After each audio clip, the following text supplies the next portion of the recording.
ಮಲೆನಾಡು ಭಾಗದಲ್ಲಿ ನಿರಂತರ ವರ್ಷಧಾರೆ ಆಗ್ತಾ ಇರೋದ್ರಿಂದ ತುಂಗಭದ್ರಾ ಜಲಾಶಯಕ್ಕೆ ಒಳಹರಿವು ಹೆಚ್ಚಳವಾಗಿದೆ.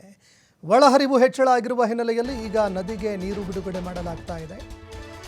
ಭಾರೀ ಪ್ರಮಾಣದಲ್ಲಿ ಮಳೆಯಾಗಿ ಈಗ ತುಂಗಭದ್ರಾ ಡ್ಯಾಂನಲ್ಲಿ ನೀರಿನ ಪ್ರಮಾಣ ಹೆಚ್ಚಳ ಆಗ್ತಾ ಇರೋದ್ರಿಂದ ತುಂಗಭದ್ರಾ ಡ್ಯಾಂನಿಂದ ಸರಿಸುಮಾರು 1,06,548 ಕ್ಯೂಸೆಕ್ ನೀರು ಹೊರಗೆ ಬಿಡಲಾಗ್ತಾ ಇದೆ.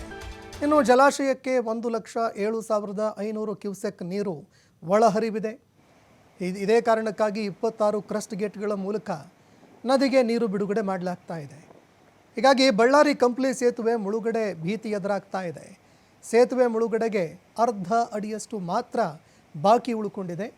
ಸದ್ಯ ಈಗ ಕಂಪ್ಲಿ ಸೇತುವೆ ಮೇಲೆ ವಾಹನ ಸಂಚಾರಕ್ಕೆ ನಿರ್ಬಂಧ ಹೇರಲಾಗಿದೆ. ಬ್ಯಾರಿಕೇಡಿಂಗ್ ಮಾಡಿ ಸಂಚಾರಗಳನ್ನು ಬಂದ್ ಮಾಡಿಸಿದ್ದಾರೆ ಪೊಲೀಸ್ ಅಧಿಕಾರಿಗಳು. ಗಂಗಾವತಿಯಿಂದ ಬಳ್ಳಾರಿ ಸಂಪರ್ಕದ ಕಂಪ್ಲಿ ಸೇತುವೆ ಈಗ ಸಂಪೂರ್ಣವಾಗಿ ಬಂದಾಗ್ತಾ ಇದೆ. ಜನರು ನದಿ ತೀರಕ್ಕೆ ಹೋಗದಂತೆ ಟಿಬಿ ಬೋರ್ಡ್ ಎಚ್ಚರಿಕೆ ಕೂಡ ಕೊಟ್ಟಿದೆ.